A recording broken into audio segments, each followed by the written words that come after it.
Okay, so we know that the first thing we need to remember is that we're combining like terms when we're adding and subtracting polynomials, correct? So let's think back to what we just saw in the PowerPoint. What was the very first thing I told you was important that we do? Not yet. What did we look for at the very beginning? Not yet. We look at the sign. We need to know. We need to check the operation. And if it's subtraction, what do we have to do? Subtraction means keep, change, or distributive property. Okay? That is the very first thing that must happen. Then at step 2, what do we do? This is where we actually underline the like terms. Now look, some teachers teach you to use triangles, boxes, squares. You can do it that way if you want. But you're going to see how I modeled in lines, and it works really quick and easy. Then after we underline it, what do?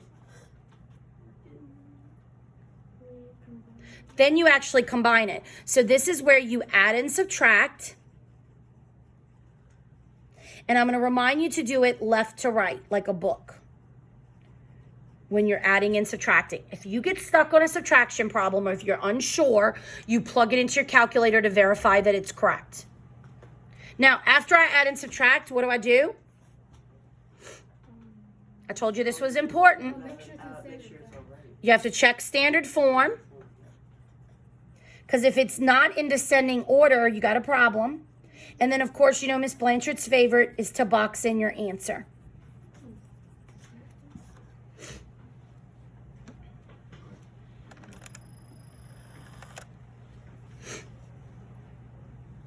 So now that we know what we're doing, let's put it into play, okay? So B through F give you solid examples of every type of problem you're going to see. So we're going to go ahead and model each one out so we can do it on our own. All right, so let's look at B. Here we go.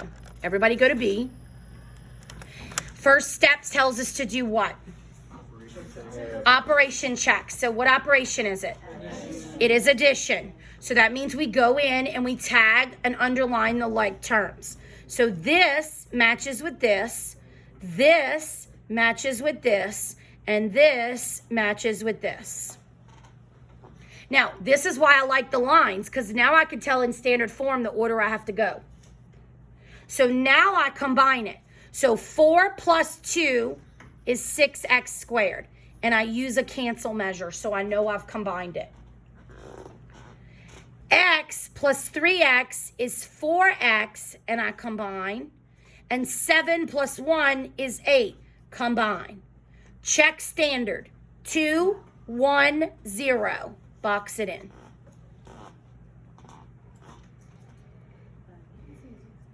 It's not hard, but is it easy to make a mistake? Yes. So I'm showing you a structure to keep you from doing that. All right, let's look at the second. Check your operation. There's that subtraction. So we know we're going to have to keep, change. But I'm going to show you, isn't this the same thing as multiplying this by -1? Yes, because look, there technically is a 1 right there. So let's go ahead and distribute it. So I'm going to rewrite the first one because there's nothing to distribute there.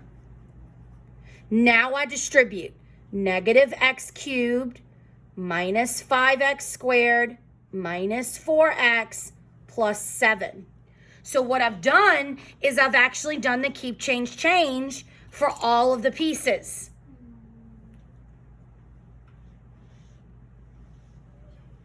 So now you underline like terms. This matches with this. This matches with this. This matches with this. And 4x is all by itself.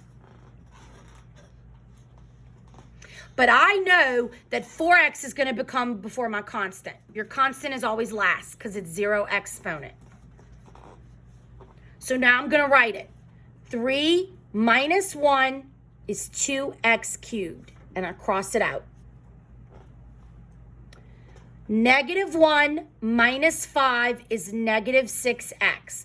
That was another keep, change within the problem. Constant. Oop, let me skip over here. I'm going to go ahead and put in the 4x because it doesn't have a partner. And then now I can go to my constant, which is 15. And box it in. Check for standard. 3, 2, 1, 0. I'm good. See how methodical? I'm trying to go slow. I'm showing you step by step what you need to do. Now D makes it fun because what do they do in D? They have more distributive property. It's okay.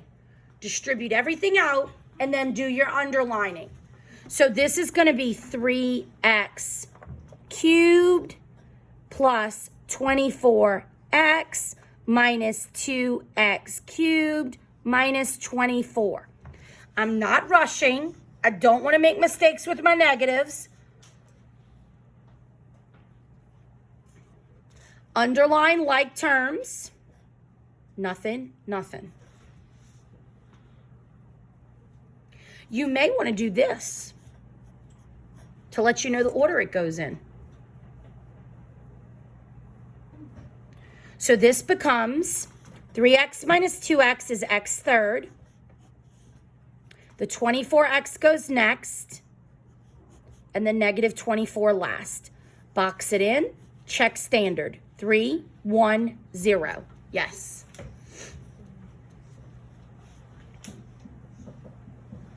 Now E's funny because E is not going to come out in standard form at the end. Why? It's written backwards. Notice the constant comes first. So this is why it's important to always check your problems to make sure it's in standard at the end. So we're going to go ahead. This is addition. So I'm going to go ahead and I can just go ahead and mark the things that are the same.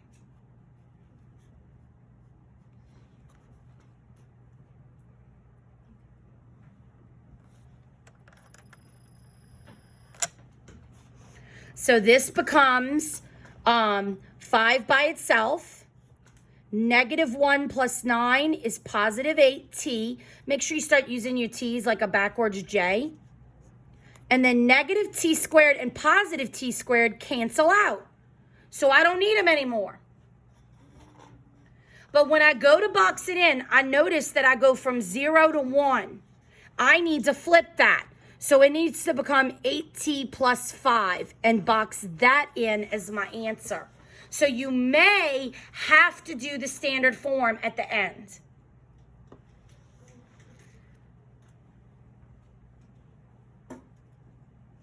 Now the very last model, it combines positive and negative operations. It's no big deal because this you're going to just distribute. Whenever you see that negative, just distribute it as a negative 1. Okay? So the first thing I'm going to do on this is I'm going to distribute the entire problem.